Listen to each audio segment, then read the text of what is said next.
I'm supportive of the idea of the task force to the working group. And I feel like it will not be duplicated because if a particular task force belongs to a particular working group, they will definitely have relevant conversations with one another, and conversation in the working group will then influence how the task force works, and the task force and the working group will want to know where the progress are in the task force. So it does make sense. And naturally, they will want to be part of the discussion.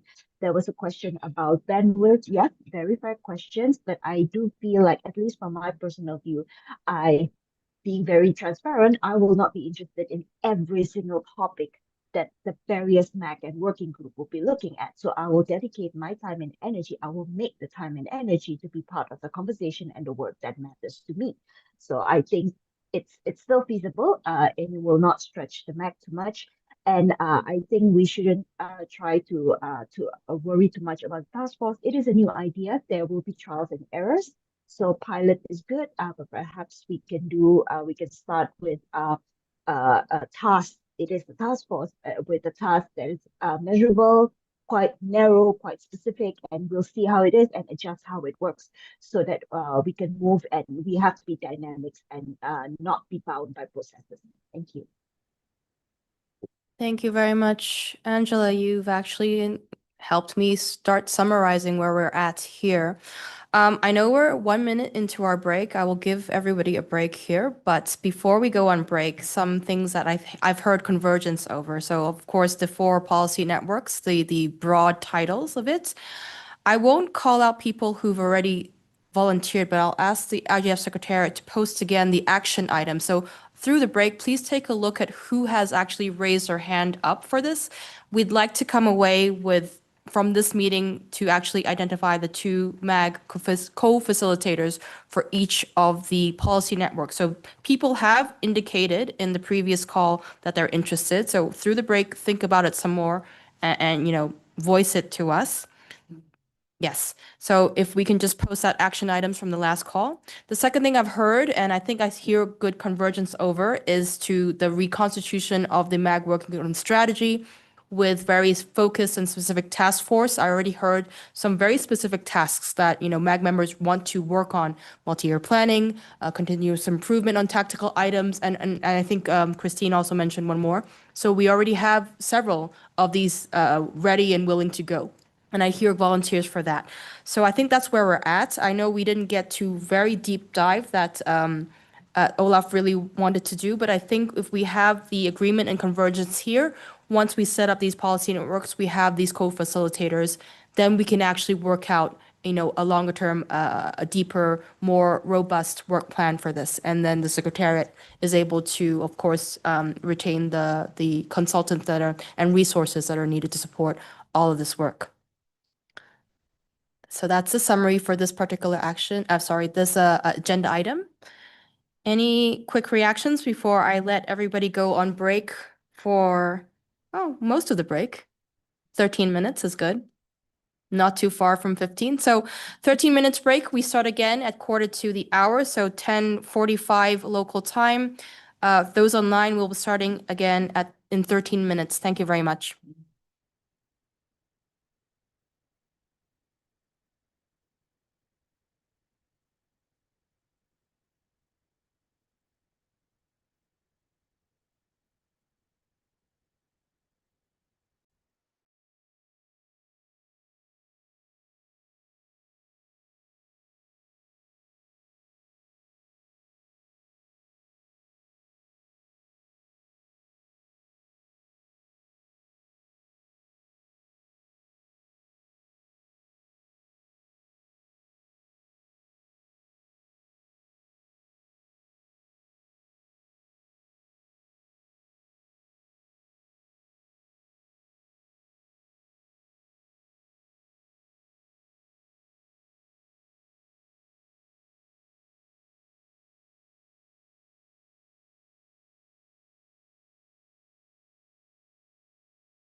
let's say, reinforce, reconstitute themselves. And for that, we would just need their updated action plan and missing annual reports, because we basically have archived those dynamic coalitions who have not provided their annual reports, not just within deadline, but even 1 year after the deadline. So we've been patiently waiting for that. At the same time, dynamic coalitions are becoming very, very active and even more demanded. We have several new bids to open dynamic coalitions, which we carefully review to make sure that, it's very difficult to understand if we don't already have the same dynamic coalitions. So this is why it takes some time. Yes, so over to you, Chair. Thank you very much, Roman, for a very good overview and quite comprehensive too, explaining, how the DCs are and how they work. I see now 2 hands. First, I will go to Dr. Rajendra. Please go ahead. Thank you, Chair. And since I come from dynamic coalitions, I'm very excited and I share what Roman has said. Grounds up, engines of IGF. And I would take a moment to thank our wonderful secretariat for being supportive. So Angia, Roman, and the leadership of Marcus and Utah. And I think there are some very interesting things for us to maybe MAC to even check. When Roman came in, we had the issue of too many emails and we are, under a cognitive overload. There are Office, there are IGF, and there are others. So he brought in a WhatsApp group that made all of us live, and, it got a lot of things on time for the call. So maybe something to pick from that. And, then we brought in the innovation of webinars, which has been fantastic for us in terms of outreach, in terms of people engage with the things, and also the reports on policy, on standard, on global status. So a lot of innovation that happened in the DC, and I'm extremely thankful to both the leadership of Marcus, Utah, and of course, the wonderful support from Secretary. I want to put that on record when we discuss that. Thank you so much. Thank you very much, Ranja. Indeed, I was added to that informal WhatsApp group, and I see there was very lively discussion there between the DC coordinators. So I really appreciate all of the good work that the DCs have been doing and continue to do. I see now a hand from Marcus Coomer. Marcus, you have the floor. Thank you, Chair. Yes, I put up my hand as my role as co-facilitator of the dynamic coalitions, together with Utah, and maybe Utah then will like to add if I've gotten anything to say. But I mentioned yesterday that we are really stand ready to help shape the program of the IGF on all its levels, be that from workshops up to general sessions, up to high-level sessions. We have prepared actually a Google document where we list all the contributions we can make. Roman mentioned the 23 dynamic coalitions that are active now, and they cover a wide range of issues.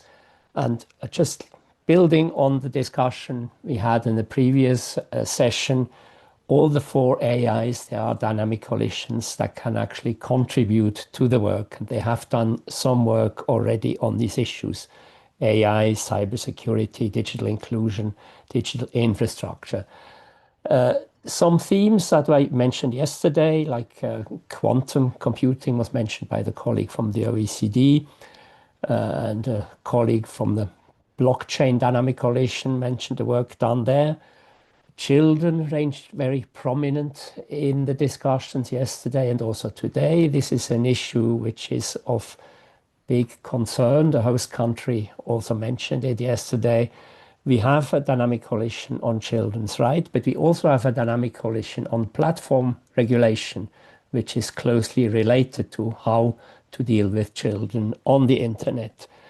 And as a horizontal issue, all dynamic coalitions in many ways contribute to capacity building. So our ambition is to be more integrated in all the activities, and that would also include in the other intersessional activities. For the new MAG members, maybe it's worthwhile recalling the past, that where we came from.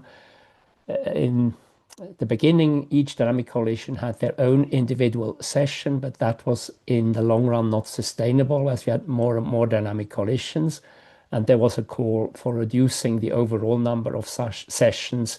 So we started collaborating much more, and this, I think, has proved beneficial for everyone concerned, A, for the dynamic coalition, but B, also for the broader community, as this allowed a deeper dive into some of the themes. Now, having said all that, I have been mandated by the Dynamic Coalition Coordination Group to ask for two liaisons to the MAG. But we have not agreed on the names because there have some issues come up, and I think we also need to ask for guidance from the MAG as how to deal with perceived conflicts of interest. It would be helpful to have some guidelines, and I wonder whether we could just take over existing UN guidelines on how to deal with this. But having said that, I would also like to thank Rajendra for his kind words and addressed to me and to Jutta. And I wonder whether Jutta would like to add anything I may have forgotten. And Jutta is very active. She is the Children's Right Dynamic Coalition, but she's also the co-facilitator for the coordination group. Back to you, Chair. Thank you very much, Marcus, for very comprehensive work on DCs. Before I speak, I think perhaps Jutta, if you wanted to add anything? Yes, thank you, Chair, for giving me the floor, and also thank you to Marcus for summarizing and to Rajendra.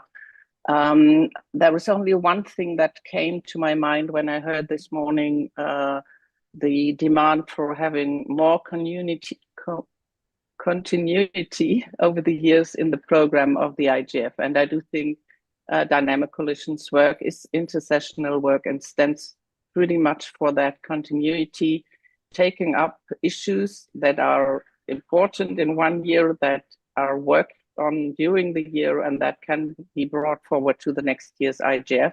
And we have that continuity seen over the more or less the 20 years that we had the IGF. So I do think that is a very important part of the role Dynamic Coalitions can play also in the program setting process. Thank you. Thank you very much, Jutta. Indeed, yes, we were talking about multi-year planning, and you know, this would also be very beneficial for DCs to know in their own planning of their work ahead that, you know, we perhaps do consider that. Coming back to a few things that Marcus mentioned, thank you again for preparing the Google document. I think it'll be very useful for MAG members and community members to take a look at that. Again, the acronyms are a little bit like an alphabet soup to me, so it's very good to have the long form of each of the dynamic coalitions in that chart as well. I know, of course, MAG members are very well versed with the IGF website. If you need to decode those abbreviations for now, you can take a look at the longer list on the IGF website to see each one. One more thing I wanted to pick up on is I think this Google document is currently open, so it is open for edit for anybody. So just be careful that we don't accidentally, inadvertently edit the DC's documents for them by mistake. And then finally, thank you again, Marcus, for bringing forward that question. I think for the MAG to really think about, and I think it's in a more general sense, how we can look at being closer to all of the intersessional work streams, including the DCs. And I think, again, I don't think it's really on the MAG to kind of interfere with the internal dynamics, but what we really want is the goal of being able to integrate all of this good work, as Marcus has mentioned, at every single level. So we're looking at it in the planning stage, which is right now. We'll be looking at it when we're looking at the actual sessions, the building blocks of the agenda, and of course, in the outputs. Each of the DCs have their own outputs. They have their own work plans. Very good, very deep analysis of their specific topics. So how do those outputs then land on the different parts of how we're trying to tie together all of this work? So I'm wondering now if there's any additional questions, discussion points that MAG members would like to raise on DCs. before we go to the update. Mokta, please go ahead.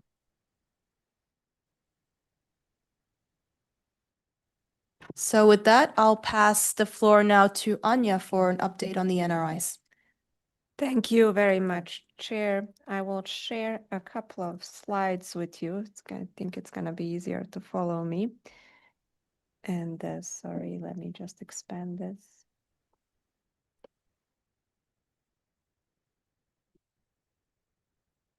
Apologies, I can start speaking maybe just to save time while sharing.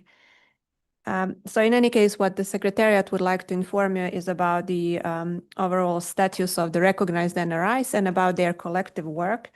A number of NRIs are present in this room, as several MAG members are directly involved in the NRI's work. And I think online we have a couple of colleagues that are that can also speak and follow.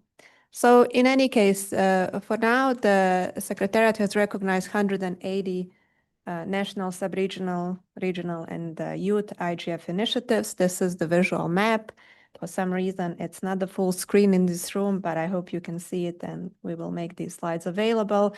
These are the breakdowns of the 180 NRIs. As you can see, we have 112 national IGFs, we have 24 regional and sub-regional IGFs, and 44 youth IGFs. You can also see the breakdowns of the national IGFs per regions. What I'm due to say in all transparency is that last year, in December, we may have seen from Asia Pacific having 19 national IGFs. However, we did temporarily remove the recognition status from the Singapore IGF until the conditions are fully met. And of course, the Secretariat remains at full disposals to all stakeholders interested in establishing national IGF. In terms of the recently recognized NRIs, so most recent one that we recognized is the Slovakia IGF. We had the Mongolia IGF as well, and the youth IGF of Morocco.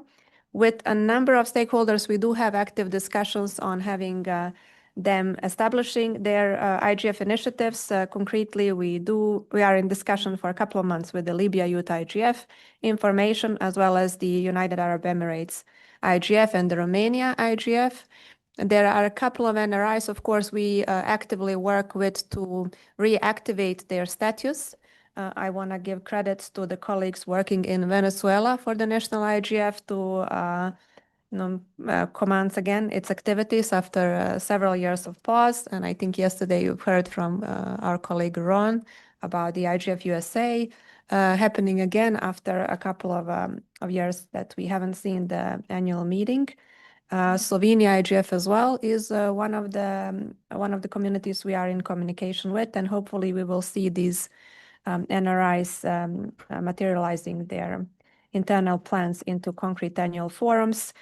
So far, 26 NRIs hosted their annual meetings. We expect by the end of this year to see more than 90 NRI meetings happening around the world, and you can see at the IGF website at multiple points the so far scheduled NRI meetings, including at the IGF calendar, individual NRI pages. In the coming 8 weeks, no, not 5 weeks, we were going to have a number of NRIs, as you can see on this screen. So after we finish this meeting, the Portugal IGF will be convened in Lisbon, following then a number of meetings, as I said, in July. In terms of the collective work of the NRIs, as every year, the NRIs meet beginning of the IGF cycle to discuss what could be their work plan for the year.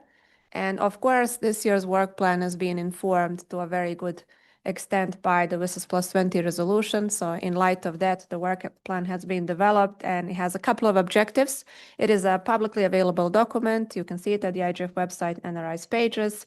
But in short, the plan relates to NRIs providing follow-up to WSIS Plus 20 in their capacity, which also means that they could be our critical avenues for raising awareness on the resolution across many communities around the world. Specifically, they will be focusing individually and collectively on raising awareness among governments. That also includes the executive branch, but also judiciary and legislative. The IGF Secretariat has been asked by the NRIs to help raise awareness about the NRIs across the UN system. So on that, we are in close communication with the UNDP to have the UNDP country officers informed about the NRI structures and their value, and of course, encourage cooperation wherever possible. There is also a commitment to work with the intersessional work and then foster better integration of the NRIs to support it. And then for the Secretariat to support NRIs to NRIs exchanges in terms of good practices. So this is something that we are looking internally, including at how the AI could help us to establish mechanisms for this to happen, as we have great knowledge already existing. Then finally, one of the areas that was requested was the review of the NRI's toolkit. I'll speak about it in a second, as I think that's a very important and sensitive work the NRIs are working on. But before that, I just want to say that we already commenced on implementing this objective on increasing outreach and raising awareness on the importance of the NRIs across the world. So 2 brochures have been produced a couple of weeks ago, and you can find them at the IGF website. Basically, we have a long and short version, and their tasks are to support stakeholder engagement and outreach. Thanks to the number of NRI volunteers from the network, so far we have the brochures translated into several languages, including the Arabic, German, of course, English is the original version, Spanish, Croatian, and Italian, and a number of other colleagues are working to translate these brochures into other languages. And I use once again the opportunity from the side of the Secretariat to sincerely thank all the colleagues that are credited on the IGF website for this valuable work. And then finally, I mentioned the toolkit review. This is something that the NRIs already started, so they are carefully looking at this document. That's been really an important document, advisory document that guided so many communities so far to establish their IGF processes. 10 years after adoption, the network is looking whether the recognition criteria are still relevant for the timing. Of course, procedures, mechanisms, whether the guidance on the inclusion and other principles are relevant to the timing. The timeline that's applicable is basically end of this year, and we hope that we will have ideally a final version in Nairobi in December at the 21st IGF. And of course, the process is open to everyone to join and participate in consultations. And then my final point will be about the NRI's presence in Nairobi. So the network is committed to cooperate, of course, among themselves, but also with the MAG to organize again a main session at the IGF in Nairobi, 3 issue-focused collaborative sessions and a coordination session, the latter being hosted not during the formal program, but at the day 0 of the IGF. The IGF Secretariat, as part of its capacity development this year, managed to allocate funds to grants to 16 NRIs and support implementation of the Global South community's engagement in the NRIs that operate within this scope. So that would be a brief overview. Thank you very much, and at your disposal should you have any questions. Thank you very much, Anya. Thank you, of course, to all of the NRI colleagues who have been extremely diligent and also putting forward a lot of work. The brochure I've seen personally, it looks really, really good. There's a lot of good work done there, both in terms of the short and the long one. I think the way we're trying to look at communications is actually quite good as well. So thank you again, Anya. It's also very encouraging that we're at 180 now. I know we used to have 160, 170, but now we have a full-on 180 plus. Those are still information, which is really great. It's also really great to hear, the concentration of the NRIs that are in the Africa region. I think specifically for this year, with the global IGF being in Nairobi, we can definitely leverage a lot of that good momentum of all the NRIs here in the region, having their meetings and bringing the good practices, of course, forward to the global meeting as well. I know a lot of MAG members around the room, online as well, community members are very involved with each of their own NRIs in the region, national ones, especially youth ones as well. I'm not seeing any, oh, I do see hands now. So first to Mokhtar and then we go to Barak. Mokhtar, please go ahead. Thank you very much, Madam Chair. Just a question. We have only 38 NRIs in Africa, right? That's what. So meaning 30% of the African countries still don't have their NRIs, which is probably we need to call upon the African Internet Governance Forum and other regional, sub-regional one to work on that to have those, countries that are not there.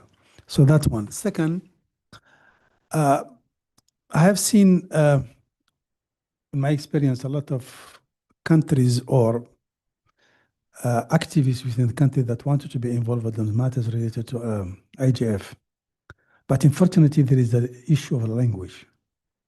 The language barrier is actually critical. So again, we need to, I know that the Secretariat have provided half answer already in terms of, using automatic and AI translations in the future. But it is extremely important to have at least basic documents and everything in appropriate languages for locals to be really contributing and participating to that. Because I see the French-speaking countries are not really given the opportunity to be part of this very important endeavor. Having said that, I believe that every time a region is organizing the IGF annual meeting, it is time to give the opportunity to NRIs to really to be seen, right? To give them opportunity really to have, rather than being given a slot as a ad hoc basis to really be part of the main program and see how we can have them giving slots. Their reporters, the reporters of those NRIs should be also, their outputs should be brought to the main sessions. I believe those will really strengthen the whole engagement of the DCs and NRIs. Thank you very much. And also, Mokhtar, part of our ask, if I'm not mistaken, for the regular budget is money for translating the IGF documents into other languages. So hopefully if they give that, they'll make it better. We'll have official UN translations of this document. Did you want to? Yes, very briefly, I want to thank Mokhtar for very good observation and advice. So just to respond on the number of the NRIs in Africa, out of all the regions, African region has the biggest number of the NRIs, both the national, regional, regional one, but sub-regional and youth IGFs. I think this is obviously not just about quantity, but also in terms of quality. I would really, I can say that the most visited NRI meetings, especially the regional IGF, is really the African IGF. 38 is just the number of the national IGFs. Still the biggest percentage when you compare to the number of countries. So 38 out of 54, that's over 70%. Compared to other regions, that's a significant increase, which I think speaks really in favor of the great awareness that exists across the continent and a great asset to us for this year's IGF. For everything else, Mokhtar, that you said, I think the NRI's network would just agree with that. And we're happy to, I think, work all together with the MAG. Thank you, Mokhtar, for very good observations and questions. Thank you, Chengetai and Anya, for clarifications too. And I'll add a little bit of personal commentary on this too, because I personally have been involved with the NRI network for many, many years. And of course, my home region is Asia Pacific. When I look at 18 and then I look at the number of countries in Asia Pacific, I'm like, oh, well, we can do better too. So indeed, the Africa region is an example for all of the other regions to look towards as well. One more thing that I do know, especially when you're talking about language, I know that Chengetai has mentioned the budget requests have been made, and I'm assuming perhaps that would be the UN languages. But the NRI networks themselves throughout the years have also voluntarily translated a lot of materials to their local languages. I believe, I can only speak for Asia Pacific, a lot of the national meetings there, do use their own local language when they have the meetings. They do also have sessions where they invite other speakers, and those are probably the sessions that they might host in English. But by and large, for the local community, because of the local impact, all of that is done in the local language. So there is actually a lot of information sharing there. But you are right, Mokhtar, those outputs coming back into at least the 6 UN languages, or languages that the rest of the community, the global community, can leverage and take advantage of, that's also very important. So thank you for that observation. Now I'll go back to our queue, and Barak, you are next. The floor is yours. Thank you very much, Chair. Really pleased to also see the number of NRIs in Africa, and special thanks to the IGF Secretariat. I want to emphasize on the fact that it has been deliberate and intentional effort to get this number of NRIs, maybe something that can be replicated in the other regions. And special credit to the IGF Secretariat. I was a beneficiary of the fellowship program, and I think my task was very clear back then to support the growth or the evolution of the IGF on our continent. Looking at the IGF in 2011, I think the Africa IGF was conceptualized around the IGF that was hosted here in Nairobi in 2011. And we've come this far as a result of, again, a deliberate and intentional effort. Secondly, the Africa Union Secretariat, under the leadership of Mokhtar then, we had the Policy and Regulatory Initiative for Digital Africa that I also happened to be involved in, supported by the European Union and other actors, which sought to deliberately increase the number of national initiatives from less than 20, I think, in 2016 or thereabouts, to the number that we have at the moment. And of course, it rallied different stakeholders, including the European Union, to make sure that this happened. Of course, I will not forget the Association of Progressive Communications for the movement building efforts all the way from the year 2003, and Diplo Foundation, among many other actors that have made this possible. 3 more points, then I conclude. I think sustainability of the NRIs continues to be a major area of conversation.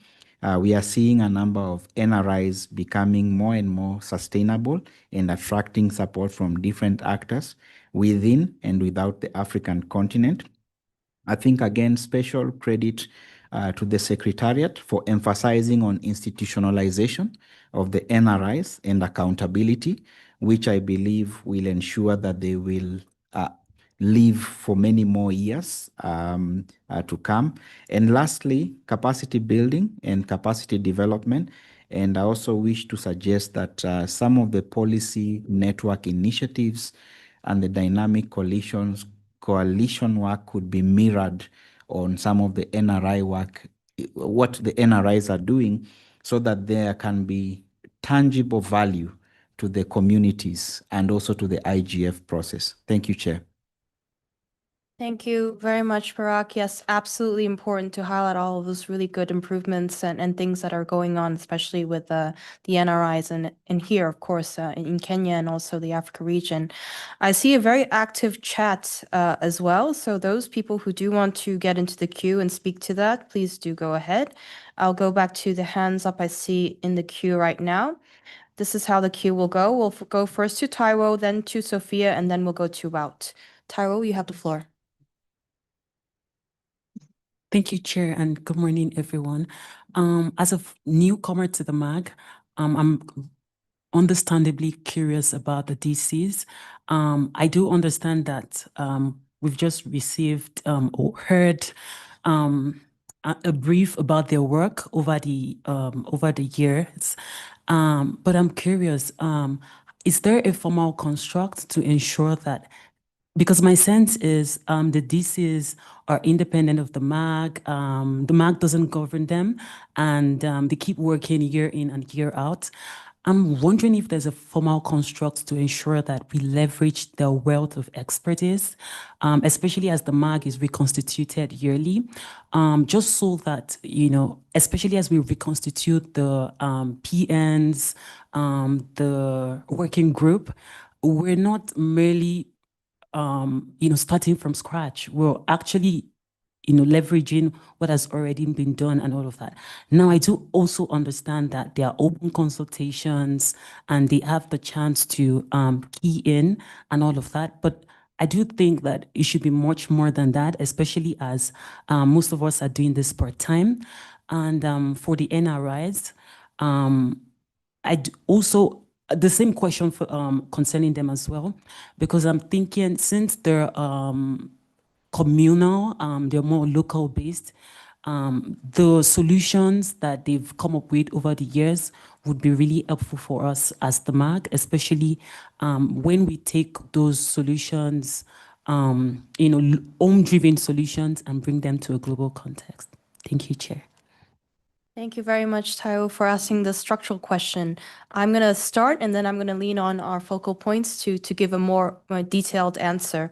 I think it's actually quite important for MAG to remember there are certain parts of the intersessional work that depend on MAG approval, those that require secretariat support and consultant, support as well. Those two pieces are the policy networks we just talked about earlier before the break, and also the MAG working groups. Those working groups are, of course, each MAG year, each MAG cohort, reconstitutes that. So this is within the MAG purview to approve, not approve, continue, etc., and propose. Those pieces of intersessional work that are outside of quote unquote MAG approval or doesn't require each MAG to say you can continue to do your work. That includes the dynamic coalitions, which are, of course, direct and specific on topics and have deep expertise, and also the NRI network, which is, of course, very expansive. So now I guess I'll pass to Roman and Anya to explain a little bit more. If I may quickly, thank you so much for bringing attention to dynamic coalitions. If I may, I would like to share my personal story because I have been a MAG member before joining the Secretariat. And while I was a MAG member in 2019 to 21, I guess, I really have had no idea of what the dynamic coalitions are doing. For me, it was just one of those acronyms across the IGF system, which also Jen mentioned. It didn't tell me anything. So when I joined the team and Chengetai gave me the task to actually be a focal point, I had to understand what all those beautiful acronyms are.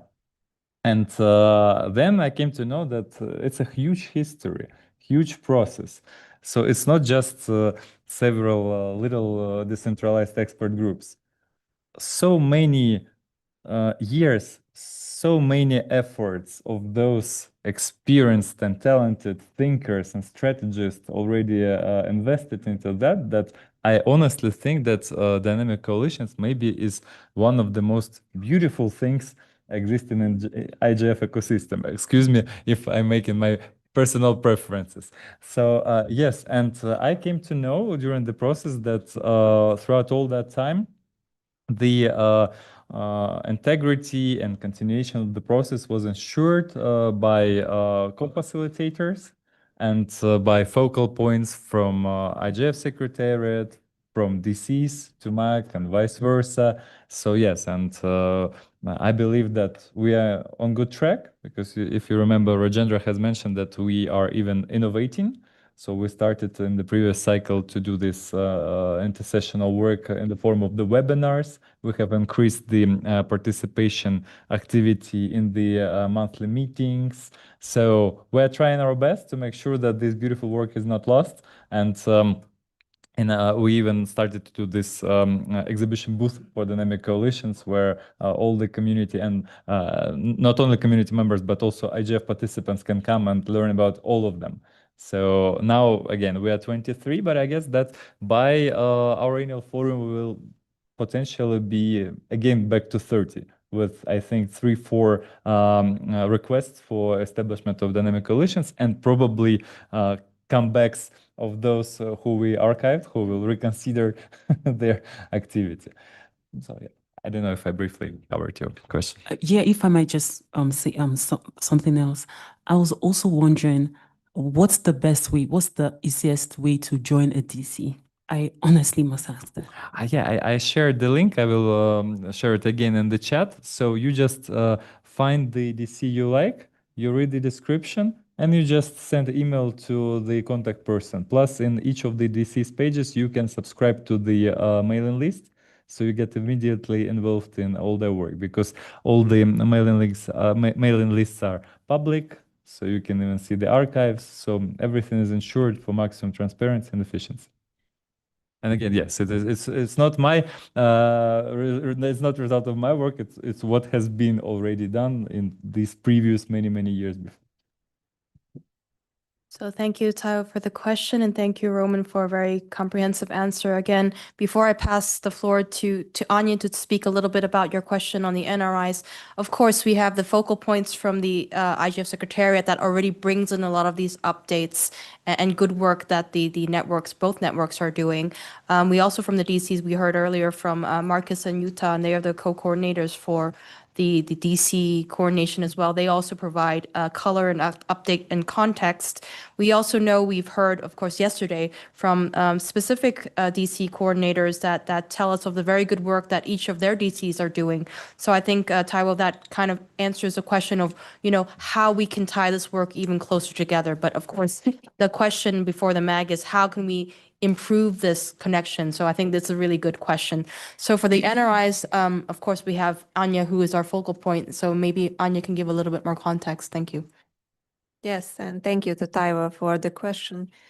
There are maybe two areas I can reference. The one is the relationship between the NRIs and the IGF Secretariat, and then the relationship between the NRIs and the MAG, with the IGF Secretariat kind of being a bridge between.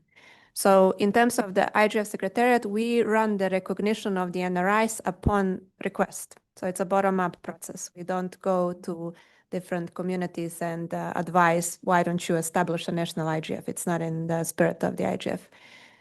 So that's why this number is still, in my capacity as the focal point, very fascinating, because it comes from really the people and stakeholders in various communities.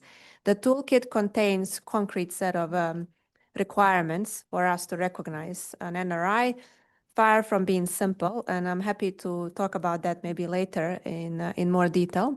Once we recognize the NRIs, of course, they are listed on the IGF website, they join the network. The IGF Secretariat has been entrusted by the NRIs for years to also facilitate and coordinate this collective work, respecting, of course, their autonomy, consultative, bottom-up, multi-stakeholder, inclusive, open principles. And in that regard, we, for example, host the regular monthly meetings, sometimes even more often, depending what's needed, and other forms of consultations. All that work is open to anyone, so anyone can join. The mailing list that we use for primary communication is really open to everyone. It's not a rare practice that sometimes stakeholders from different parts of the world would firstly come to the Secretariat to ask, how can I be more involved in the IGF-like processes? Meaning that we have to work on the visibility of the existing NRIs in different parts of the world to the newcomers, those who don't know about the processes, but are, of course, affected by the technologies, and they want to have their say. So this is something that I think you well pointed out. And then the second point is about the MAG. So the MAG is in charge, of course, of the program, and the NRIs participate in the program and contribute to it of the annual meeting. There are different forms, but the past couple of years we have kind of standardized it. So the NRIs are organizing a main session, of course, in full cooperation and collaboration with the MAG. It's a fully open process respecting the NRI's working modalities. There are also, we reduced the number of the collaborative sessions. Now we have 3 issue-focused collaborative sessions. They're also organized in the same manner as the main session, so fully open. We use it to partner the NRIs from different parts of the world on the topic of the mutual interest. And what that result is usually that we have completely different views, which reflects the nature of the digital governance ecosystem overall, and that's really the value for the annual IGF program. And then I finally mentioned the coordination session. It's basically an open work meeting, basically like what the MAG is doing now, where we discuss various operational matters, such as sustainability of the NRI. So last year, we were very much focused on their contribution to the WSIS Plus 2020 review process. So that is the relationship. As I said, the work is completely open to the MAG. And in fact, the main session is organized in cooperation with the MAG, but it's up to the MAG's capacity to the extent they will be participating to determine it. So it's not up to the NRIs. As such, the invitation always stands open in that regard. So I hope this responds, but I'm happy to also follow up later. Thank you very much, Anya, for a very comprehensive overview. Again, MAG members, old and new as well. If you have any questions about the structure of how these intersessional work pieces sit in how we can take in their information, please feel free to ask more questions, send emails, and also feel free to approach both Roman and Anya for that. I am aware that we have a long queue, but I also want to make sure we hear the updates from the youth network. So first, if you will allow me, I'll give the floor to Herman, who will give the updates on the youth network, and then we'll go back to the queue. So Herman, the floor is now yours. Thank you very much, Chair. So I wanted to mention 4 main points of relevance for IGF youth engagement. The first being the youth track, which I know that some of you know, but for those of you who don't, that consists of 4 hybrid workshops that are hosted in conjunction with Eurodig, Africa IGF, Asia Pacific IGF, and the LAC IGF. All the workshops leads up to the Global Youth Summit that will take place at the annual IGF meeting in Nairobi in December. And this youth track continues to be community-led, with youth shaping the yearly theme, the workshop formats, the content and speaker list, and so on. And for this year, the youth coordinators selected AI governance as the main theme, to keep it broad so that we can adapt each workshop sub-theme with some regional relevance. And in May, we conducted the first out of 4 workshops at Eurodig, where we had 70 participants, both online and on site. We had 2 youth speakers, 1 member of parliament, and 1 senior expert from civil society, and 1 youth moderator. We have also launched a new design for these youth track workshop reports as a response to community requests for improved outputs, so as to making the workshop reports more accessible and engaging. And this first workshop report from Eurodig is available on our website, and we'll also share that later during this meeting. The youth track coordinators is now working on the next workshop, which will take place at the Asia Pacific IGF in November, before we also start working on the 3rd workshop, which will take place during the African IGF in Ghana. The second point I wanted to bring up is connecting youth to policymakers, as this is something that youth has called for both last year and this year, to have more direct linkages with actual policymakers. So as a first step, as mentioned, we included an Italian member of parliament, who is also the special representative on AI from the OSCE Parliamentary Assembly, as a speaker during our last youth track workshop at Eurodig. We also collaborated with the OSCE Parliamentary Assembly to develop a press release of this workshop, which is supporting us with more visibility of the youth track initiative. And we also facilitated a bilateral meeting between this member of parliament and the Italian youth IGF representatives, which we also hope to do with other national youth IGFs and regional ones. In addition, we're also in discussions with OSCE Parliamentary Assembly about further collaboration, including with their network of young parliamentarians and their newly appointed special representative on youth. In the development of the next workshops that will be hosted in African, Asia Pacific, and the LAC region, we also aim to connect with the local parliamentarians and connect them with the IGF youth community. For the third point, it's regarding new IGF youth community activities. So currently we have around 700 subscribers to the broader IGF Youth mailing list. And we're now preparing an open meeting to introduce newcomers and also some people who are currently more involved, to introduce them to youth activities, gather feedback, and request input for potential new activities. And one proposal that we have received, which is under consideration, is to establish IGF Youth webinars, which is kind of similar to the DC webinars, driven completely by the youth community's interests, covering topics which could be everything from emerging technologies and digital policy, but also to career development stories in digital policy and community-led interactive workshops. For the fourth and final point, wanted to introduce you to a new Youth IGF AI Foresight Capacity Development Program. That's a mouthful.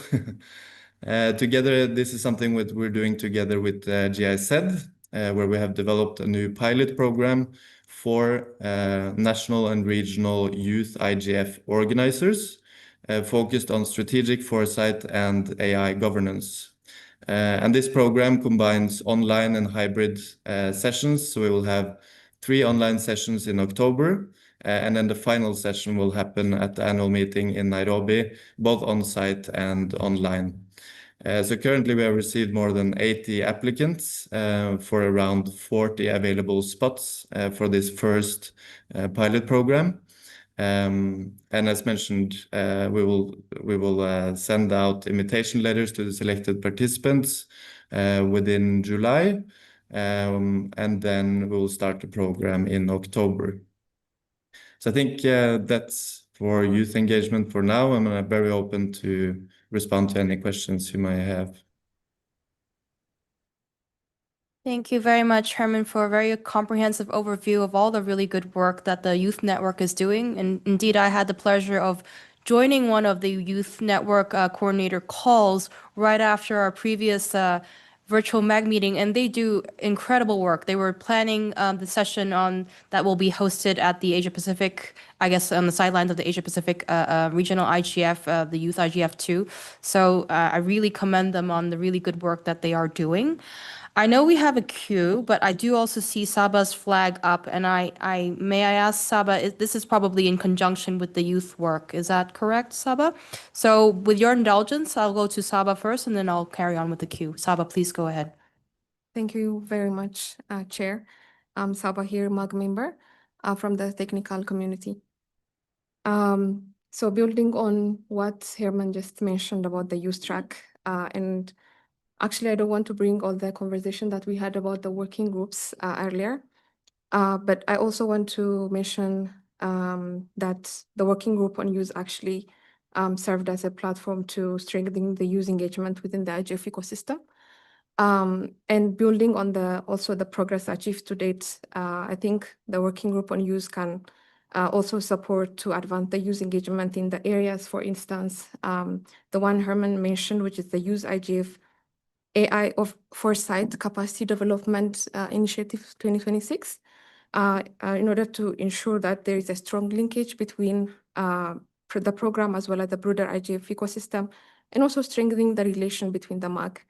And for instance, another additional activities could also be the collaboration within the youth track in order to identify what are the most practical ways on how MAG member, how as a MAG member we can work with the cooperation of the youth track, and also to ensure that there is a youth perspective are reflected throughout the annual meeting. And for this, we have even included some of the youth from the IGF youth community to be part of the main sessions in 2024 as a rapporteur as well as speakers, and also expand the capacity development initiative as well for the young people as well as for other stakeholders. And this is specifically just to mention some of the examples, we did a webinar last year as well as in 2024, which is a kind of like a guidance on how young people as well as other stakeholder groups can actually develop a quality session proposal. And this was done in collaboration with IGF Secretariat, as well as with co-facilitators of the working group on workshop processes, LITO and PEACE, and also with the support from other MAG members as well, and especially with the working group strategy co-facilitators, MAG members. They were also supportive, and I think this can also be continued, should be carried out as part of the working group on youth. And also we can actually revive and strengthening the ways how we can actually deliver the mentorship program in a more impactful way. And building also on the momentum that actually created by the IGF permanent mandate, and also recognizing the strong contributions made by the IGF youth community in order to achieve the sustainability of this mandate. I think the working group can also serve as a platform to actually further institutionalize the meaningful youth engagement that already started, and also ensure that the young people actually continue to shape the future of the IGF as we go forward. And as a MAG member for this year, I do express my full commitment to support this. And also I look forward to other MAG members' support on this. Thank you. Thank you very much, Saba. Thank you, of course, for the good work that you have done in the past. Continue to do so. Even if we don't have enough momentum to reconstitute the MAG working group on youth, I think we absolutely cannot drop the very good work that has been started, and we'll see how we can look into, continuing that work, especially the mentorship program and the other items that you have mentioned. I see a whole bunch of flags now. So this is how the queue will go. This is the MAG meeting, so I'll give the preference first to MAG members. The queue will go as follows. We will go first to Sophia, then to Lito, then to, I'm trying to see who is on there, and then to Jordan, then to Karina. Wait, I see a flag from Dennis as well. Is this okay? And then we'll go to Wout, and then we'll end with Dennis. So we do have 6 minutes, so be aware and be kind to each other. Sophia, please go ahead. Thank you very much, Chair. I can only second and support what Saba just said, that youth engagement is really great. And I think Herman is also doing amazing work with that. And I think it's also a huge milestone when we look at the WIS Plus 20 review outcome that youth IGFs were actually recognized alongside NRIs in the outcome document. And I think that the MAG should really take this up, not necessarily in a working group, but really integrate young people into the main program, into the main sessions, and cooperate closely with the youth track, and always check in as we do with DCs, as we do with the policy networks. And I also can only endorse that everyone supports the mentorship program. I actually also wanted to speak, that's why I raised my hand, on NRIs. We held a very nice workshop at the European Dialogue on Internet Governance, where we discussed the implementation of the WIS Plus 20 outcome documents in national and regional initiatives. So kind of linking the different UN processes to each other and really implementing, for example, the WIS action lines through NRIs. And I can only encourage NRIs to be a bit more bold. I think there are already a lot of great initiatives going on there, but I think that in the formats and how we talk to each other, we can become a bit more experimental and experiment in the formats. And for example, not just have simple panel discussions and workshops, but also have more interactive ways of engaging each other on the topics. And then those best practices can, for example, also be picked up in intersessional work, but also in the annual meeting. And I just want to highlight 2 examples that I really liked. For example, the Dutch IGF is doing argument maps. So kind of like, mapping how different stakeholder groups look at different arguments. And then also, for example, the Swiss IGF really operationalized the Sao Paulo multi-stakeholder guidelines. So I think that we can all kind of like look at what we are doing and be a bit more bold there and innovative. Thank you. Thank you very much, Sophia. Picking up on really good points here. Thank you also for your support of the good work that the Youth Network is doing, and of course, supporting Saba's continuation of that work as well. Now I will give the floor to Lito. Lito, please go ahead. Thank you. Practical suggestion for our website. I am glad Luis is on the call.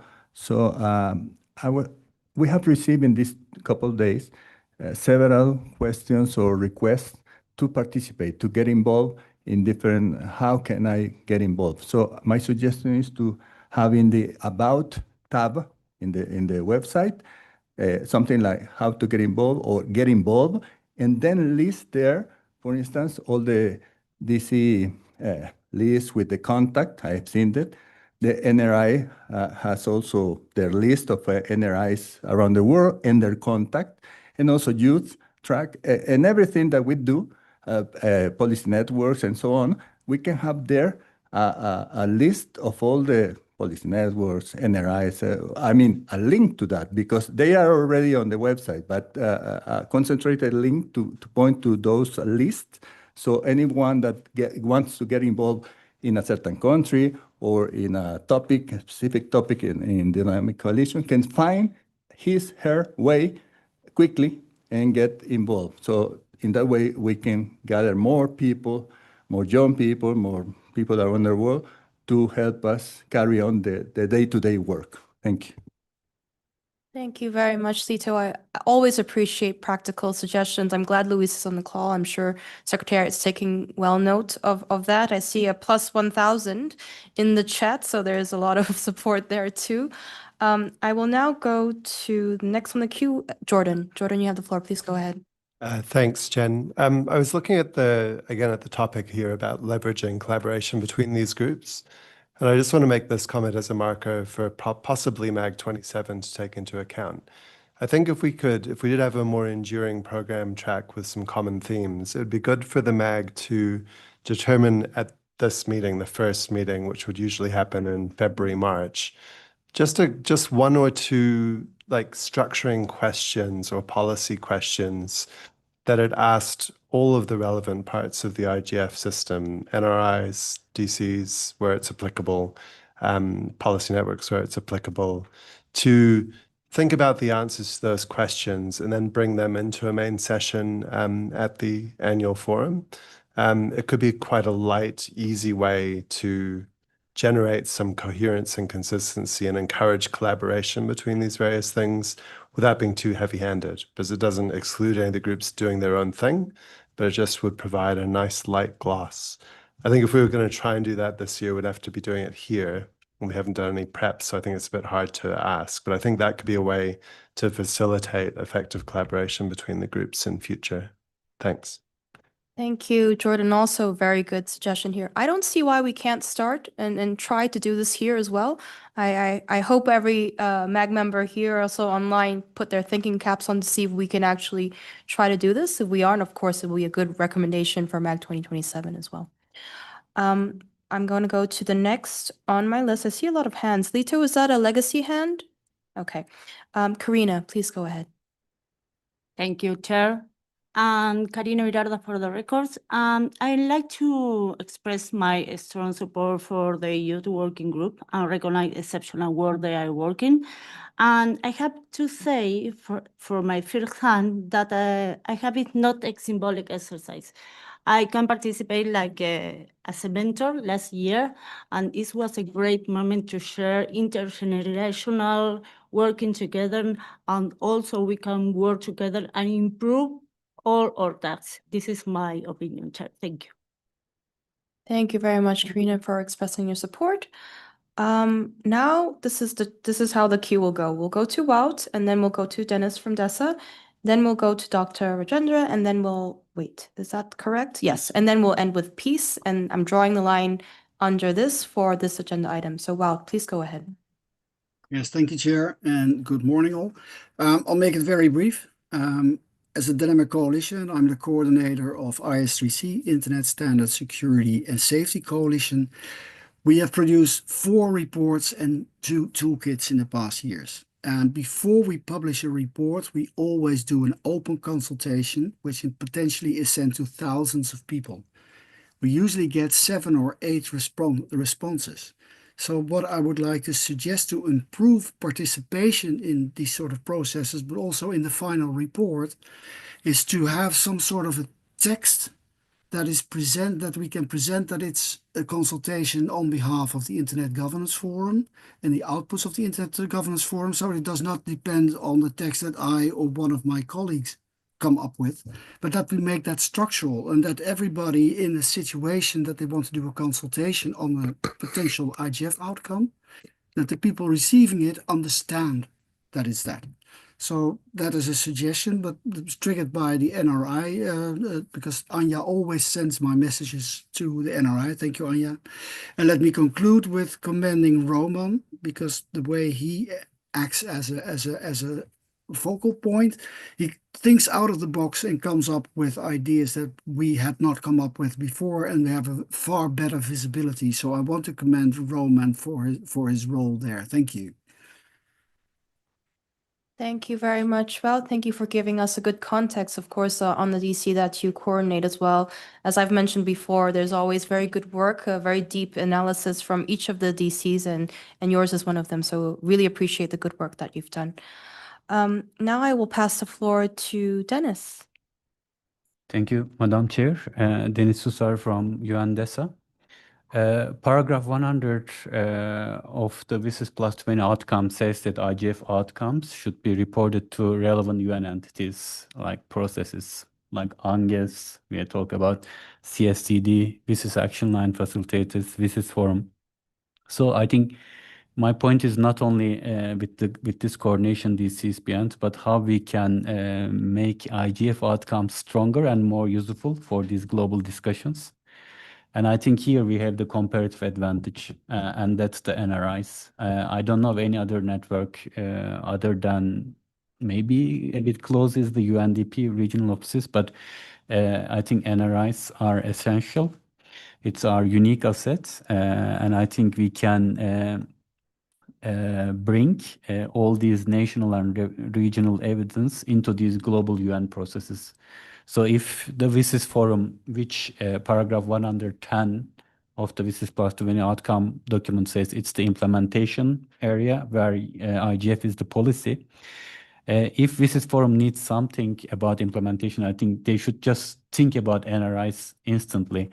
And same for Global AI Dialogue. And it also goes for the 2027 GDC review.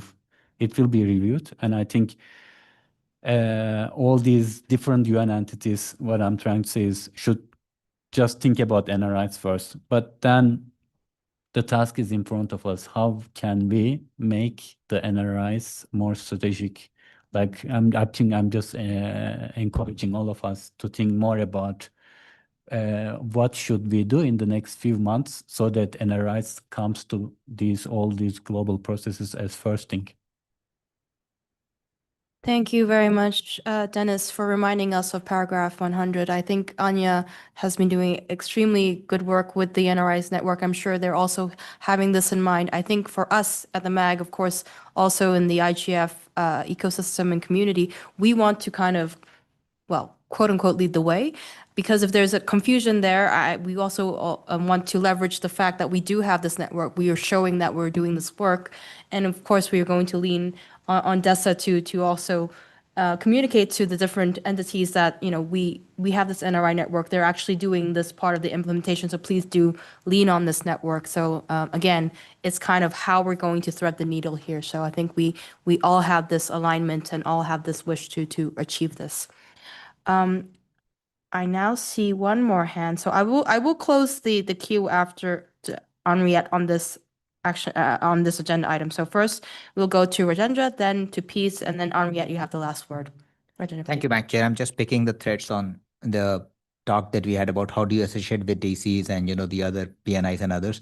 So I think it's time for us to create maybe a video contributing to internet governance through IGF. It's like a 1-minute video telling about various arms of the IGF and saying to join that, write to or put QR codes.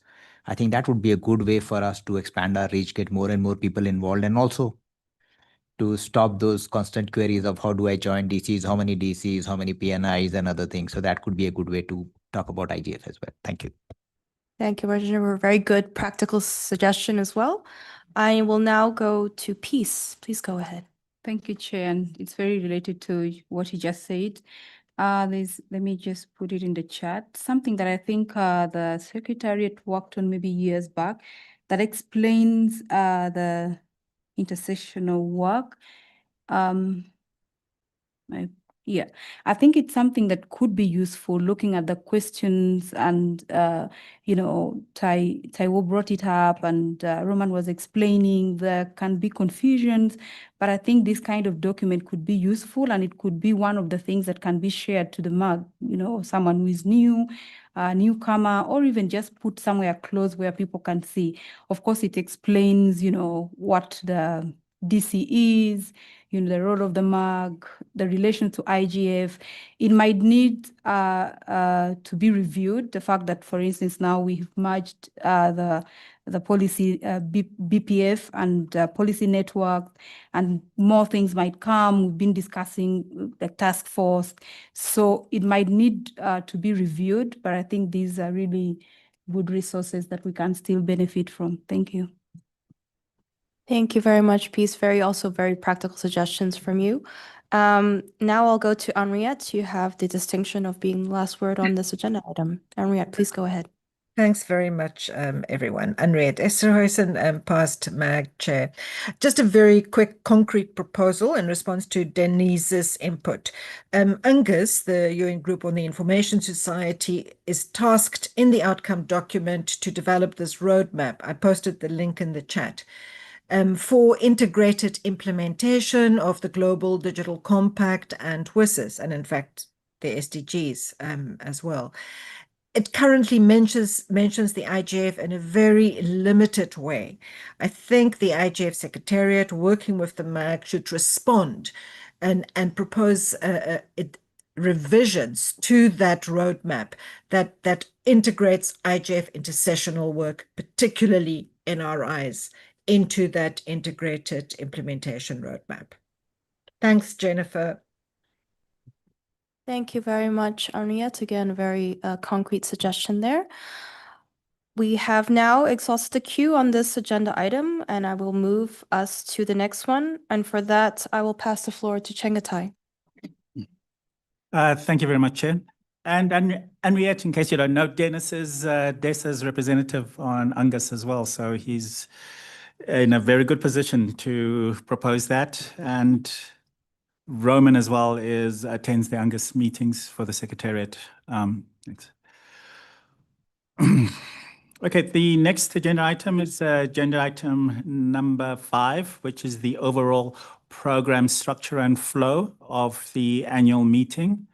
And for that, I will hand over to Eleonora, who is going to just walk us through what we have now. And then we can take a look at it and see if we want to make some amendments or not. But I think a good starting point is what we have now for the overall program and flow. I know also, I did mention it to our co-chair as well, and we've been playing with this idea of not having the most important day being day 1, because as you know, in the meetings, the attendance tends to drop off to the Friday, and us being in Nairobi as well, I think lots of people might just disappear to do a safari. So if we can balance the days a little bit, I think that would be great. But Eleonora, if you're ready. Yeah.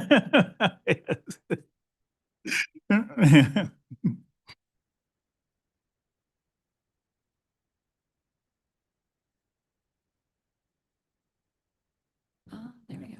Thank you. Thank you, Chengetai. I actually wanted to adjust the display of this slide on the screen so everyone in the room can see it. I think in the Zoom room they can see it well.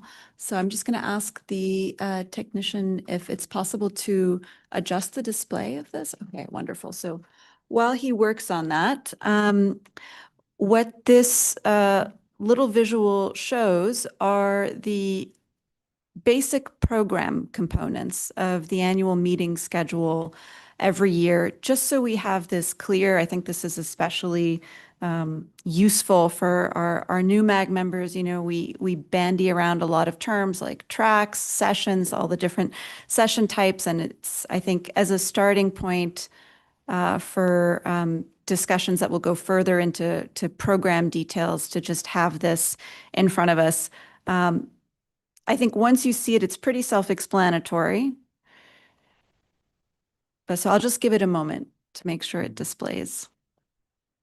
But most of us are on Zoom as well. It's not. Okay. Yeah. Yeah. Just share full screen. Mhm.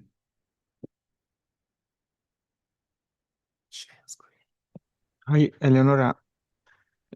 Kindly please share without just with full screen. Okay. But remove that option. Remove the option of sharing like in split before sharing. Split screen. Thank you.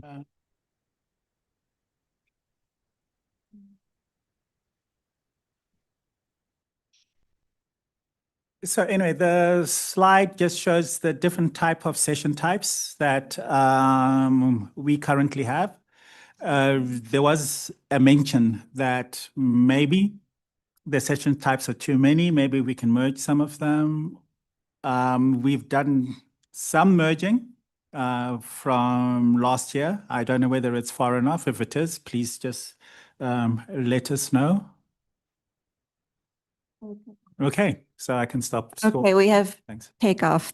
Thank you to the technical team. Sorry about the delay sharing this with everyone. But as I said, I think this is pretty self-explanatory once you see it. So you see that our annual meeting program has different tracks: the high-level track, the parliamentary track, the youth track, judiciary engagement, business engagement, and a track of main sessions. And so what we mean here by track is that the various sessions in these tracks are interrelated to each other. So they are, they are their own little program blocks, as differentiated from standalone sessions, which you see in the green column, which are our workshops, our open forums, launches and awards, lightning talks, networking sessions, and day zero events. And these are individual sessions that are sent to us from the IGF community,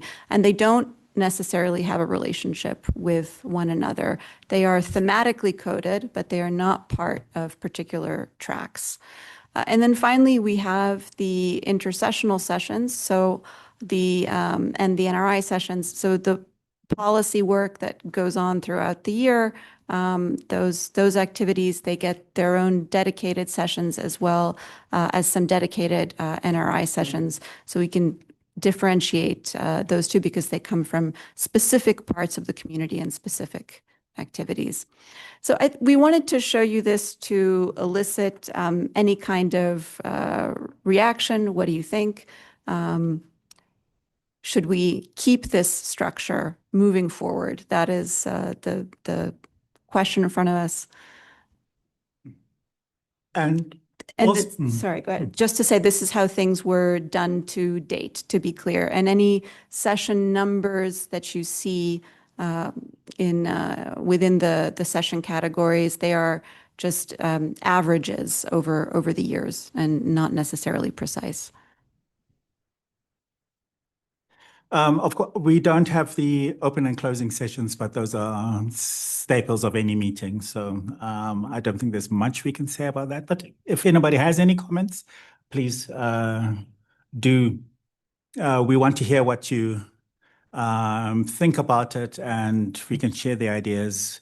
I know some of the sessions are solely the purview of the host country and the UN Secretariat as well, but we want your input. That's still fine.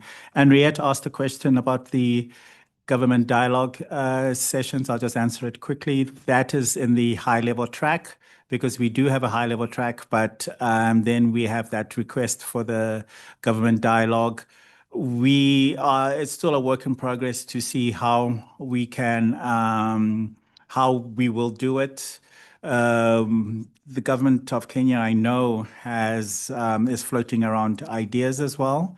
and not just having it at the ministerial level, but see if they can have heads of state as well come in.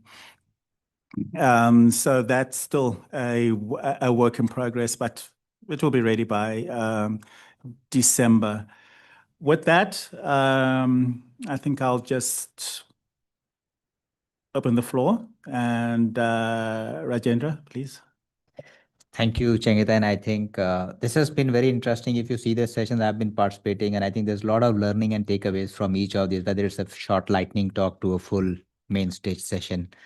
I'm just thinking, is there a possibility to have a horizontal track also? Because you don't have parliamentary, judiciary, business on the same session. And that's one of the challenges because no one understands each other as a perspective, and as IGF, our job is to create a sense of understanding about each other's opportunities and challenges. So maybe an horizontal track. And on the parliamentary track, I was thinking, I'll give you a perspective on why I'm saying this. So I worked with a couple of cabinet ministers. So anytime you propose them something innovative, something big, they say, has it been done anywhere? Do you have a precedence?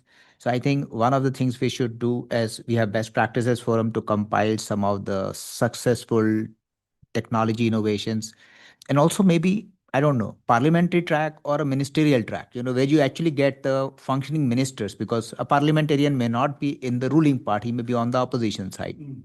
So maybe having a ministerial track. So just imagine if you are able to get representative from different regions as the sitting ministers of the government, and then you have people from the private sector, like the private sector business engagement, you have judiciary, you have youth track, and that would make really something very substantive for them to hear, because there are audience questions also in every session I see. And then there are, I think, wonderful discussions that happen. That's my only, I'm sorry for going long. That's fine. And thank you very much for your inputs. Yes, if you're saying horizontal track, you want the various engagements and sessions to mix as well, right? Yes. Yes, that is also the plan, is that we are going to see if we can have some sessions with business, governments, the parliamentary side and the judiciary side as well. And of course, we have to have the youth involved, because they're always here. So we have to see. So not all of them will be that, but we have to make sure that at least they meet. Yeah, sometime. Yes. Lito? Thank you. Just a clarifying question, especially for new MAG members. MAG is responsible only for the workshops, right? Only the top in the green column. We have to decide or select evaluation through an evaluation procedure, what workshops goes into the program. All of the rest of activities listed here, MAG has nothing or very little to do with. And I was wondering, so is the secretariat the responsible for aligning, as we have heard several times, the suggestions to align all the topics and to make sure they are related to the same four subtopics and so on? So that is a task that the secretariat by itself carries on. Is that correct? So MAG, this group, only deals with the selection of the workshops. The first line in green, is that so? Let me put it this way, that with the amount of involvement of the MAG, yes, the workshops are there. And of course, we do listen to MAG's suggestions, but they're not fully involved as such, selecting with the rest. And also the DCs. I mean, the MAG said we should only have 3 NRIs, for instance, sessions instead of whatever they used to have. DCs can only have, I don't know how many you had last year. So we do listen. So that's what I'm saying, is that it's not you're completely out, but we do listen to what you have to say. Yeah. Yes. Adding to that, Lito, there are the main sessions that the MAG curates and helps bring forward, and that's quite important too. So the bottom, the blue column at the bottom. Blue column, yeah. Yes. And we have to talk about the MAG with the main sessions. We have to make sure that we coordinate specifically very, very closely main sessions and the high level track. We shouldn't be having the same kind of session. So we will be coordinating and cooperating rather closely with those things. Jutta, please. Yes, thank you for giving me the floor once again. I do really like the structure. Sorry, yeah. Sorry, I'm not a MAG member, but I've been a former MAG member, and I really appreciate how far we've come with such a good program session architecture. As being a former MAG member, I also would like to recommend that we give when it comes to fill the program structure with content, I would advise following a common thread. Sessions that raise questions should be placed towards the start of the event, whilst those reporting on ongoing work processes should follow, and then topics that will feed into the intersessional work and be taken up at the next annual IGF should come at the end of the whole event. This would allow participants to build their own program around their interests, making it easier to choose from the wide range of options on offer. Thank you. Thank you very much, Jutta. That's very useful input. Right, thank you. And Angela? Thank you so much, Changeta, and thank you so much for this sharing the this architecture. This is very useful, especially for newcomers myself. Big thank you for Lito for initiating that question. That really clarifies how I look at this chart. So the first thought in my head when I saw this chart is that there are a lot of tracks. So and a lot of these tracks, I know it must have been historical why it's there. So, but it looks like these tracks are encouraging a very siloed discussion. As you can see, even within governments, there's a parliamentary track, judiciary, engagement, there will be a separate government. So even within government, there's siloed. So perhaps there's an opportunity to showcase within our main session how it should not be the case. Perhaps like what the previous suggestion, which is a horizontal one common theme that attracts all tracks and that attracts all stakeholders, because we cannot be part of a conversation that continues siloing discussion, but it should contain the views by all. Thank you. Thank you very much, Angela. It was a bit difficult to hear, but I think I got the gist of it. And Eleonora, of course, with younger ears, will let me know later. Yeah, as well. Then we'll have Olaf, and then Jordan, Henriette, and Soreen. Unmuting in the wrong place. I've said it before, less is more. And I think that's what Angela just said as well. There is a lot of things here. And now I don't want to say, I cannot say exactly how you make less of this, but what would be your approach if you would make less of this? Would that be less individual building blocks? Or would that be less sessions within the building blocks? Or maybe a mix of both? What would go if you say, you know, we have to meet in the UN compound and we don't have endless meeting rooms and so on and so forth? How would you approach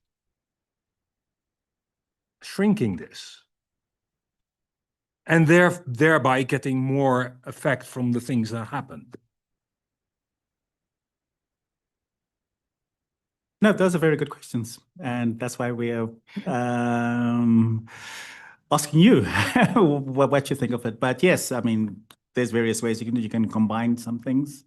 But it's very difficult. We were discussing this just now and said, you know, from last year or from the previous years, it's already condensed from what it was. And it's very, very difficult now to see, can you really cross something out? I mean, launches and awards, they don't really take up the space because they are lunchtime activities or at the end of the day or before the real program starts, and they're not actually guaranteed all the remote participation, Zoom, YouTube, live YouTube transmission. So that's one way to do it. And we always, also, as you've said, we also have to make sure that we keep within the resources that are available as well. So yeah, it's very difficult, but this is why the session is here. Jordan? Thanks, Chengetai. This is an interesting discussion. I think the concern I always have when I look at the proliferation of session types is that we risk siloizing the stakeholder groups, right? And I also acknowledge that the MAG is, first of all, an advisory group. The hint is in the name. And secondly, that we only have sort of direct decision-making over a very small number of the sessions. But I think it is fair for us to at least express a view that in all of these session types, there does need to be a genuine multi-stakeholder conversation. If the headline of the track is a good way to draw in necessary stakeholder groups or to shine a light on the issues facing particular stakeholder groups, I think that's kind of where these have come from over the years. But I think sometimes they felt a bit like people talking to themselves inside an IGF, but not really part of it. So I think from my point of view, I'd love, and I'd be interested to know what other MAG members think. If we can really come away with a message from the MAG to the people who are responsible for all these sessions, that it's an underlying kind of part of the deal of being part of the IGF, that it has to be a multi-stakeholder conversation in the panels or the workshops or whatever they are that the people are doing in these tracks. So I think that would be just a useful message for us to agree to here. Thanks. Thank you, Jordan. Yes, again, as part of the tracks as such, there's also, if you want to have governments, if you want to have parliamentarians, this, for let's say the parliamentarians, this is actually the first time that they're meeting within the IGF context face to face. So the Secretary does believe that there is value for them to meet by themselves for a couple of sessions, but most importantly, they should also mix at the end. So they talk amongst themselves, but there will also be sessions where we have all the stakeholder groups. And as I mentioned, youth, technical community, and the private sector as well. So that is how we do. There's not going to be one track where they only meet by themselves. That's not the IGF way at all. Yeah. Did I say Henriette? I think I said right. Henriette? Thanks, Chengetai.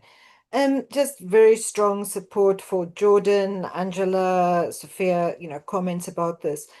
And Chengetai, thanks for that clarification.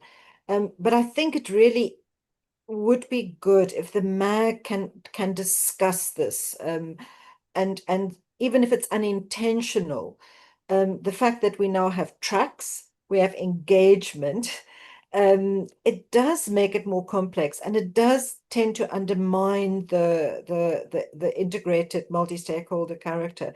What I would suggest is that look at the formats, because we also won't have better, stronger outputs if we don't actually rethink the formats. And I would suggest at two levels.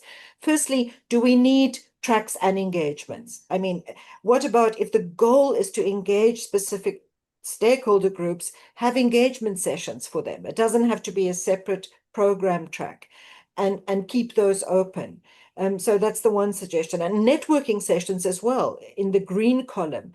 Are they not also a form of engagement? And maybe you can merge the engagement track networking into one format that then have slightly different elements within it, and sessions that play a particular purpose. I think high-level track is also not it doesn't convey the same notion of dialogue that we see in the WSIS outcome document. But then I also think we need to look at horizontal thematic tracks. If we actually want to produce outputs that are deeper and more useful to policy-making institutions and spaces, I think we need to look at synthesis. And I mean, I'm going to ask Jordan because I know he's actually thought about this, but whether you can't take some of the main themes or topics and have at the close of the IGF some kind of session. And we've done that in the past. The IGF did that, I think, 2012, 2014, where you had thematic roundtables on the last day, where people shared what came out of their sessions, main sessions or at workshops, so that you begin to capture, and I think Sophia captured this in one of her examples that she mentioned today, where on a particular thematic topic, you can capture convergence, divergence, proposals, need for deeper work, so that our messages and outcomes from the IGF are more substantial. Sorry for taking so much time, but thanks for giving me the floor. No, thank you very much, Henriette. Your inputs are always very valuable, and we do listen to them or take them into consideration. Let me say that much.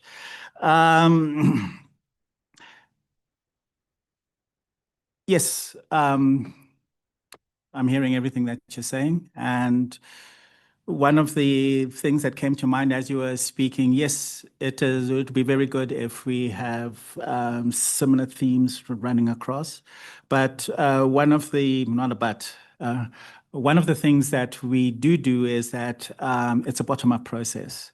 So, for instance, with the parliamentarians, we ask them, what are the issues that are most important to you this year? I mean, 2 years ago, it was an election cycle. So they were very interested in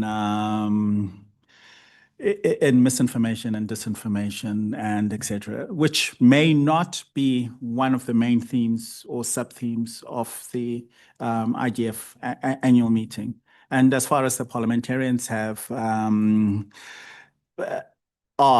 already started.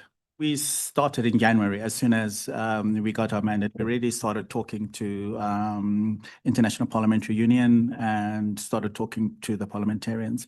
So we need to find a balance. I'm not saying no, remember, I'm just giving you an example of the parliamentarians. So we do have to find a balance, and let's see how we can do that. And then again, we may not get it, the formula completely right this year, but as we move along with our permanent mandate, of course, yes. Next would be Serene. Okay, thank you, Changatai. I second with what you are saying, that IGF being bottom up, and the topic or the thematic area that is appealing to the parliamentarians might not be the same as the youth. But I'm just trying to see how we can capitalize the horizontal or multi-stakeholder aspect, even with the existing track. I see the main session in the high-level track will be where different stakeholders can come in and discuss on cross-cutting issues. Instead of avoiding the high-level track in the main session, we can make use of the existing structure. Because I think the call for business engagement is necessary, because private sectors are not as much involved. Even the government dialogue is the necessity one.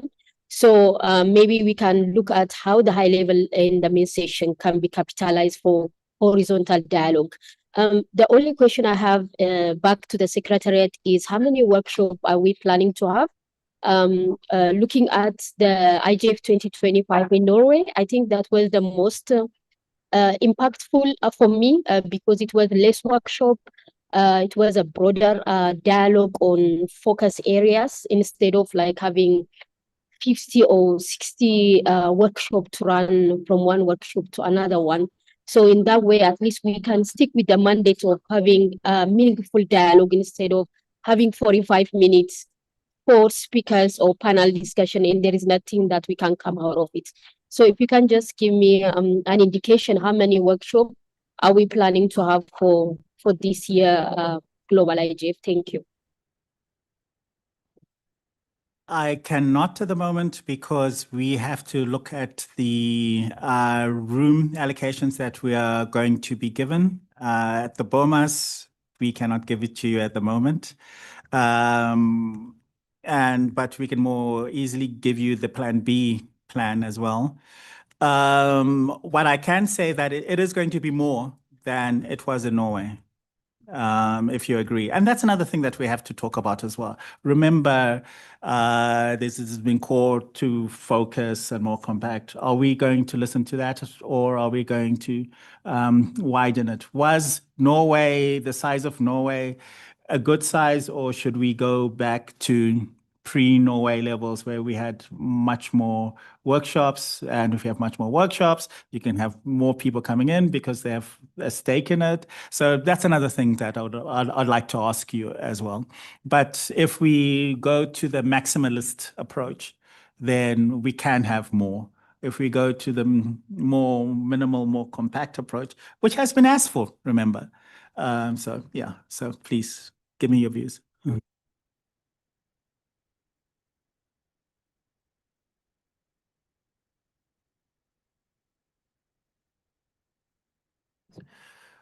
Okay, we're going to go to Rajendra, Zhao, Marcus, and then we'll start the list again with Yao. Right? Thank you, sir. On one thing I wanted to check on the various sessions we have. I know we have Q&A every time in a session, but I have seen always that, there are two things that happen when you give a guideline as to how much time you allocate for Q&A, because that allows audience to ask, which is always very provocative and learning for the panelist. And there you see a big engagement coming in, because if you say so, like 20% of the time allocated as a guideline for Q&A, so every speaker knows how much time I speak, and then we have audience asking questions. That's one thing I'd like to know that we have for the panel. Second, on the number of sessions, I think it's not about the number that matters. It's about the thematic areas which are topical at this point in time. So for me, it is a moving target. If the priorities that we get in our feedback, that these are the priorities, we'll have to address that. It can be less, it can be more, it can be much more, even the current context. Because as IGF, we can't say that we have less tracks, so we are leaving the priorities for the world in terms of the internet and internet technologies. So I think I'm not worried on the numbers as a question, but on the topics which are important should be left out. Whether it's a part of horizontal panels, vertical panels, it doesn't matter. But I think we have so many tracks that things can be covered. But again, numbers is not something that I worry much about. Thank you. Yeah, no, I mean, that's the thing. We can cover whatever tracks, and if we have the space, Bomas is a very big place. We have the space, but people are saying we should be more focused, cover less tracks, have less parallel tracks going on. At the moment, we can have 10. Should we have 10 parallel tracks?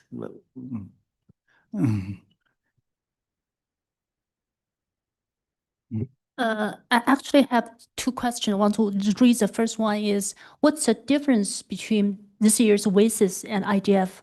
Of course, we are bottom-up, multi-stakeholder, but because people are complaining, it's quite similar. All is from forums, quite similar. So what will make IGF standing out? And second question is, what will make IGF this session standing out this year? It should be, we are from perspective only for ourselves compared with the past. But this series is very different. There should be high expectation from all the global, not only the community, but countries. So will there something that we could very focus and have some delivered this year? There should be different. It's the first year to be a UN family. So the two questions. No, those are very good questions, and it's up to the MAG to make sure that there is some differentiating. WSIS Forum, as far as I'm concerned, and people may think differently, is mainly focused on the action lines and reporting about the action lines, and we are actually much more broader than that.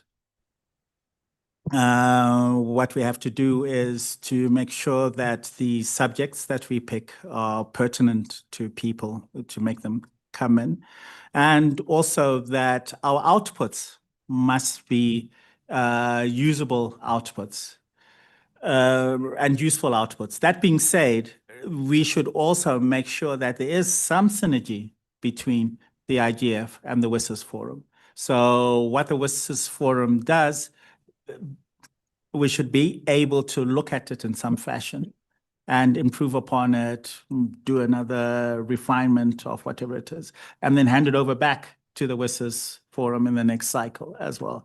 So that's one thing that we're trying to do, is that we don't want to have all these forums isolated. We should be basically like passing a baton.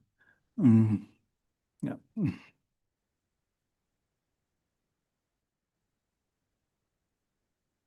Up to you. Okay, I draw the line at, well, Barak is going to speak before, so I draw the line at Wout again, I suppose. Marcus.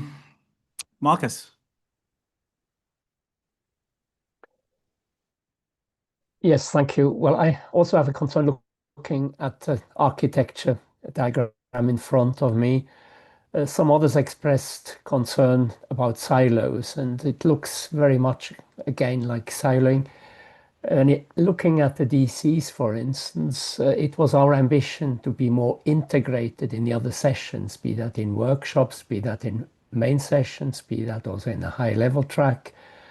Now, I don't know how to render that in a table like this, but I mean, just this table doesn't reflect that ambition. And again, looking at it, I'm not qualified to speak on behalf of the youth, but I also thought that many expressed their desire that youth should not be put in a separate track, but should be integrated, having a dialogue with ministers. Maybe they should also be part of the high-level track and so on.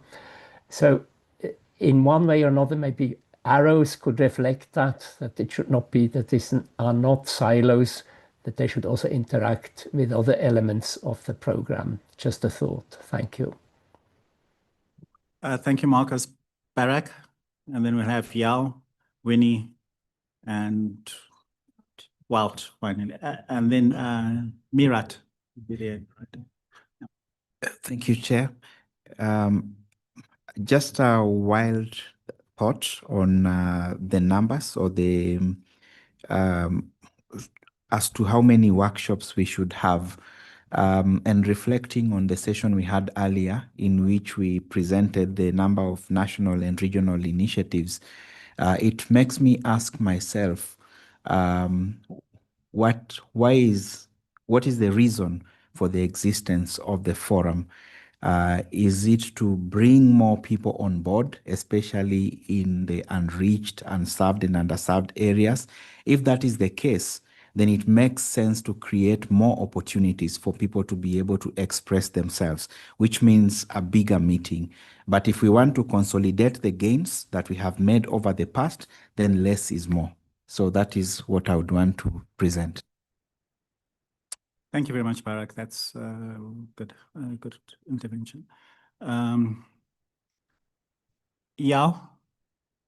Thank you, Changitai. Thank you. Good morning, everybody. So I also concur already with what Henriette mentioned, and Marcus also mentioned. What I wanted to verbally highlight that, because regarding the youth engagement has been the first entry point for me, engaging with the IGF ecosystem.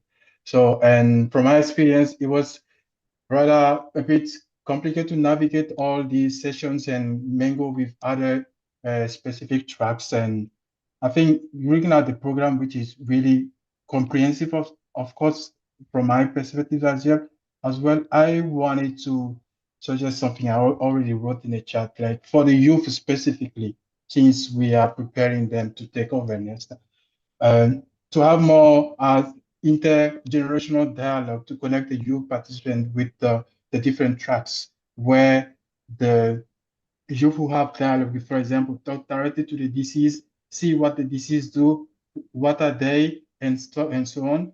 Talk with the parliamentaries, talk with the ministry, talk with the business. Like they will have a discussion with the overall ecosystem, and this will also be part of the already existing youth mentorship program, so that all the youth coming to the IGF will have this opportunity to let know of the overall ecosystems, the youth are already well organized in the NRI structure, but still, when it comes to the global IGF, when they come, sometimes it's really overwhelming. So making it in a way that they are interactive with other track and stakeholders directly, prepare them to take over efficiently. That's what I want to add. Thank you. Thank you very much, Winnie. Sorry, I'm just going a little bit faster because we've passed time. Mhm. Okay, thank you, Chair. Thank you. Chandika, I know I'm standing between you and lunch break, but you asked a question. What would we like? Just like my predecessors have just mentioned, even like Barack mentioned, like, can we have more engagement? Because this is the first time in a long while this conference is coming to Africa. And it will be a great opportunity for us to be able to showcase what we are doing in the continent. And we want more participation, especially for the African community coming to participate, because in Norway, very few people were able to attend because of visa restrictions and travel restrictions in terms of sponsorship and support. So it's an opportunity. It's the first time IGF has been mandate has been made permanent. So this is a time to showcase what has been happening over the years, and also being able to accommodate more people into the fold. I think that would be great. But also, I speak again in terms of the journalists who are coming, who will be part of the community. I think we need a track, man. You guys, let's start involving journalists, media, communication. APC is there. I mean, if we're talking about, oh, who is going to help us in communicating this, who's going to, don't bring, for me, I think, let me flip it like this. Bring journalists along. Let them know the processes that are going on in the IGF. Don't make journalists come in like, oh, come and cover us, then that does not make an involvement, or they don't get involved in the process. They will be like, oh, I'm coming just to see if I get a good story, I go. I mean, let's be part of that process. Having a track for communication, media people, let's be involved in the process. Let's have a track, even if you give us 2 sessions, so that we can discuss. So many things are happening in journalism, in the media sector. Thank you. Thank you very much. Sorry. Thank you. Sorry, as I said, we're out of time, and we have your input. I'm not too sure that at track, I think the general consensus is that we have too many tracks as such, but what is actually needed is better integration. So when the journalists come, we should have plans to better integrate them into the current program, and that is something that we can work on, and not a track, but better integration of journalists into. Okay. Let me just go through. Wout, I think, is next, and then Miret, and then. No, after lunch, this one. We've already cut the line. Yeah. Wout, please go ahead. Wout. Is it my turn? Okay. Yes. Thank you, Chair. I wasn't sure if you agreed with each other.